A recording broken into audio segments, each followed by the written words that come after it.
Nima uchun Ronaldo jahon chempionatini yutqazmaydi deb o'ylaysanmi? Hammasi soch turmagidan boshlanadi. Terma jamoadan qaytgach, Ronaldoning boshi go'yo to'liq soqolganday bo'lib qoldi. Endi u Yamalning otasiga o'xshaydi. Hatto Jorjina ham uning yangi obrazidan shokda. Avval u ajoyib soch turmaklari bilan mashhur edi, lekin hozir men senga bir dahshatli sirni ochaman. Messi ham jahon chempionati oldidan parikmakerini o'zgartirgandi va g'alabadan keyin barcha uning yangi ko'rinishiga mahliyo bo'ldi. Ammo g'alabadan oldin uning soch turmagi rostdan ham dahshatli edi.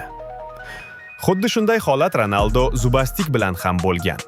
Uning Triumphal mundialidan oldingi soch turmagi butun karyerasidagi eng yomoni edi.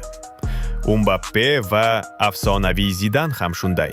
Ularning ham eng yomon soch turmaklari aynan jahon chempionligi oldidan bo'lgan. Shunday ekan, xulosa aniq. Soching qanchalik yomon bo'lsa, g'alaba shunchalik yaqin.